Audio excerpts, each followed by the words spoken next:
तो फ्रेंड्स, हम लोग नया टॉपिक स्टार्ट कर रहे हैं। टॉपिक का नाम है सुभाष चंद्र बोस।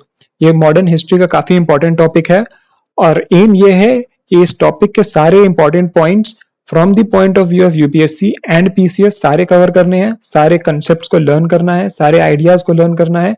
साथ साथ ये भी देखना है कि एग्जाम में अगर क्वेश्चन आएगा तो उसे कैसे सॉल्व करते हैं, कैसे एलिमिनेशन किया जाता है ऑप्शंस का और कैसे दिमाग लगाया जाता है। तो होपफुली आपने कम से कम ये टॉपिक एक बार पढ़ रखा होगा, तब इन क्वेश्चंस को अटेम्प्ट करिएगा तो ज्यादा आसानी होगी। Which of the following statement is true regarding Subhash Chandra Bose? तो ये पहला क्वेश्चन है जो कि डील कर रहा है सुभाष चंद्र बोस की डेट ऑफ बर्थ से और प्लेस से। तो इसका आंसर है 1। He was born on 23 January 1897 in Cuttack. Now कई लोगों को डाउट होगा कि कटक तो उड़ीसा में है, कटक इज इन उड़ीसा। अगर नहीं पता है तो भी जान लीजिए, Cuttack is in Orissa.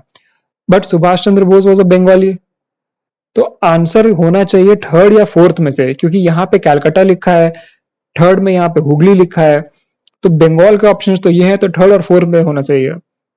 But ऐसा नहीं है। He was born in Cuttack which is in Orissa. But इतना जरूर याद रखिएगा कि जब सुभाष चंद्र बोस पैदा हुए थे तो कटक जो कि उड़ीसा का पार्ट है was part of Bengal presidency. याद रखिएगा, उस समय Orissa was part of Bengal presidency. तो ऑप्शन 1 इज करेक्ट। सेकंड पे आते हैं। He was born on 2 October 1869 in Porbandar. ये बहुत इजी है, किसकी डेट ऑफ बर्थ से बात हो रही है यहाँ पे? 2 अक्टूबर, गांधी जयंती। पोरबंदर, पोरबंदर का नाम सुनते ही महात्मा गांधी का नाम याद आता है, तो second option deals with Mahatma Gandhi, short में एमजी। थर्ड पर आते हैं। He was born on 2 May 772 in Radhanagar, Hooghly district. ये एक्चुअली डेट ऑफ बर्थ है राजा राम मोहन रॉय का। और ये भी देखिए, ये आंसर नहीं हो सकता क्योंकि 1772 लिखा है यहाँ पे। 1772 बहुत पुरानी डेट है and Subhash Chandra Bose died near independence around 1945। जब बोलते हैं कि प्लेन क्रैश हुआ 1945 में, he died around that year. However there are controversies कि वो कब मरे, बट स्टिल 1772 में तो नहीं पैदा हुए। This is a very early date. तो थर्ड भी नहीं है, सेकंड भी नहीं है। फोर्थ में he was born on 12 January 1863 in Calcutta. This actually date is of Swami Vivekanand. इस क्वेश्चन में इंपॉर्टेंट बात जानने वाली ये थी कि he was born in Cuttack, Orissa उस समय बंगाल प्रेसिडेंसी का पार्ट था। ओके, सेकंड क्वेश्चन पर आते हैं। Which of the following is correct regarding Subhash Chandra Bose? ये डील करता है आईसीएस एग्जामिनेशन से। Subhash Chandra Bose had given ICS examination and he also qualified that. ये एक्चुअली उनके फादर ने उन्हें इंस्पायर किया था एग्जाम देने के लिए। he went to UK, he went to Britain, he qualified that examination and later he resigned because he was influenced by the Indian national movement. He was influenced by Mahatma Gandhi, he was influenced by many people। UK में वो जो उस समय के Indians रहते थे वहां पे, उनसे वो मिलते थे and he was very inspired by the ideas of nationalism, so he resigned it. तो पहला ऑप्शन देखते हैं। He secured 8th rank in ICS examination held in Delhi. पहली बात तो जान लीजिए कि आईसीएस एग्जामिनेशन ओरिजिनली जो होते थे, आईसीएस मतलब इंडियन सिविल सर्विस, ये ब्रिटेन में होते थे और इंडिया में स्टार्ट होना शुरू हुए हैं 1922 से। ओके, ये डेट पीसीएस में एग्जाम्स में पूछी जा सकती है। और he secured 4th rank. So Subhash Chandra Bose secured 4th rank and he when he give the examination, उस समय एग्जामिनेशन होते थे ब्रिटेन में और उन्होंने अटेम्प्ट किया था अपना 1920 में। और in 1921 he wrote a letter to secretary of state Montagu.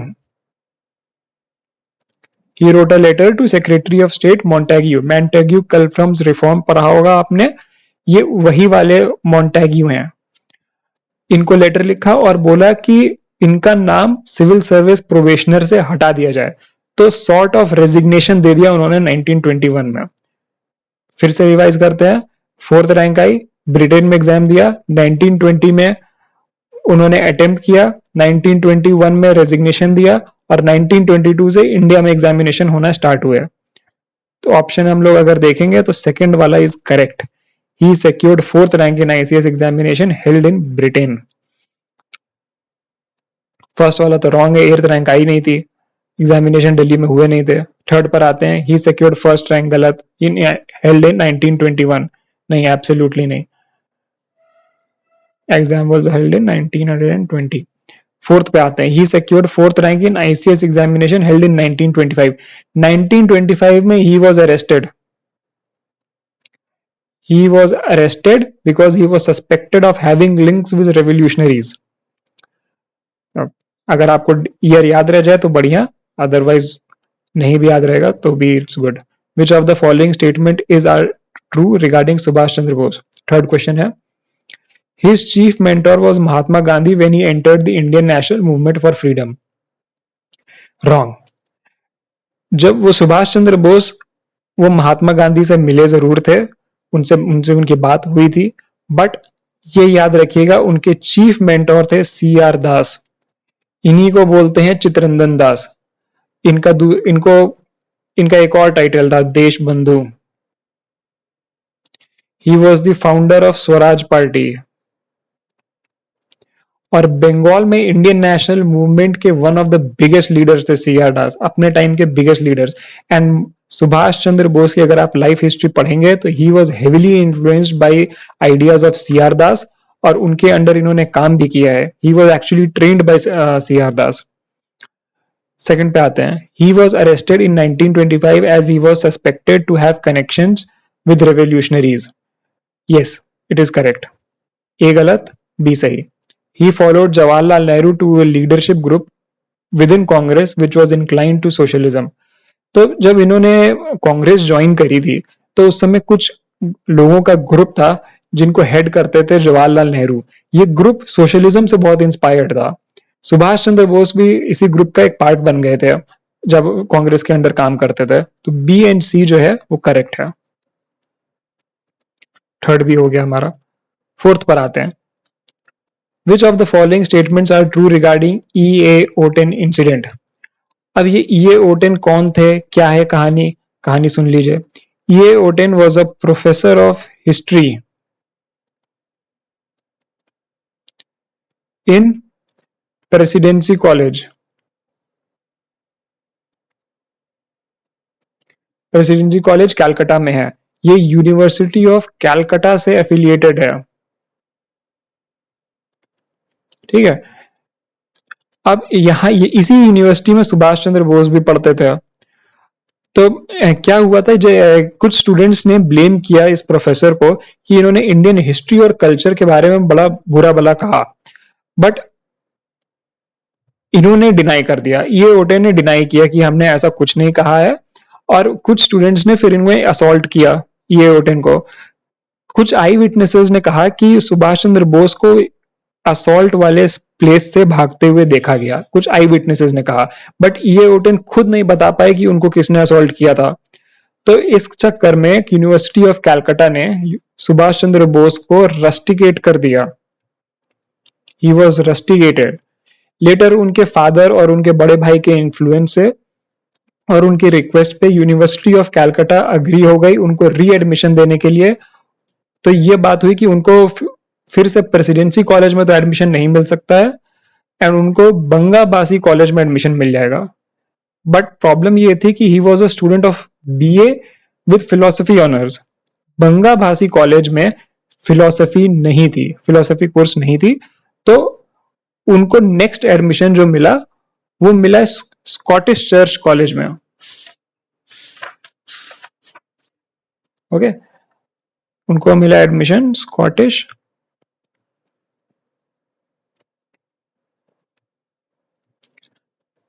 Okay. तो हम लोग ऑप्शंस पे आते हैं। E.A. Oten was a professor of philosophy in Cambridge. Wrong. He was a professor of history at Presidency College in Calcutta. One is wrong. Subhash Chandra Bose was a big follower of E. Oten. Absolutely wrong. The incident led to expulsion of Bose from University of Calcutta. Correct. Subhash admitted to assaulting E.A. Oten in his autobiography. Wrong. Subhash Chandra Bose अपनी autobiography में लिखते हैं that he was an I witness. उन्होंने ये कहीं नहीं admit किया है कि उन्होंने असॉल्ट किया। इस इंसिडेंट के अराउंड 20 साल बाद, मोर देन 20 इयर्स, जब उनसे पूछा गया कि आपने क्या असॉल्ट किया था ये ओटेन को, तो उन्होंने कहा कि he was just an I witness.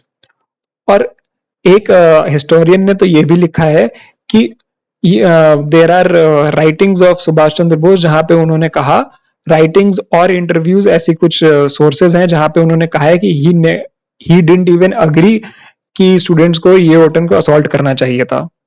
तो कहीं ये कई बार आप पढ़ते हैं कि ये ओटन को सुभाष चंद्र बोस ने असॉल्ट किया, बट इंडिकेशंस ऐसे नहीं है कि उन्होंने असॉल्ट किया। Later it was also revealed कि देयर वाज, अगर और जानना है तो बता दूं कि there was some student called Anga and his friends who assaulted this guy. तो आंसर होगा 3 ओनली। क्वेश्चन नंबर 5 पर आते हैं। विच of the following is true regarding statue of Subhash Bose near India get in Delhi. तो आपको मालूम होगा कि गवर्नमेंट जो है वो not only Mahatma Gandhi but बाकी और भी लोगों के कंट्रीब्यूशन को बहुत ज्यादा वैल्यू कर रही है फ्रीडम स्ट्रगल में। तो इसी को देखते हुए सुभाष चंद्र बोस का एक स्टैचू लगाया गया था इंडिया गेट के सामने। तो उसी के रिगार्डिंग एक क्वेश्चन है। Statue was designed by a team under ministry of culture and national gallery of modern art. ये बिल्कुल सही है। National gallery of modern art is an institution within ministry of culture. It was sculpted by a team led by a sculptor from France. Absolutely wrong. It was sculpted by a sculptor named Arun Yogiraj. इनके under एक team थी और ये थे जिन्होंने इसके sculpting देखी। It is made of black sandstone. Wrong. It is made of black granite. ना ये आर्ट एंड कल्चर से थोड़ा रिलेटेड क्वेश्चन है कि लिटिन्स दिल्ली, जो दिल्ली का मेजर पार्ट है, वहां पे अगर आप देखेंगे तो दैट इज मेनली जो उस समय का ब्रिटिश आर्किटेक्चर है वो सैंडस्टोन से बना हुआ है। रेड सैंडस्टोन है, पिंकिश सैंडस्टोन है, बट ये जो स्टैचू है ये तो आज के टाइम का है। It is made of granite. Okay. Earlier this place was occupied by statue of queen Victoria. Wrong. It was not occupied by a statue of Queen Victoria. It was occupied by a statue of King George V, and it was made in marble. This statue was removed in 1968. So ये पहले 5 question complete हुए। बाकी next video में और 5 question देखेंगे।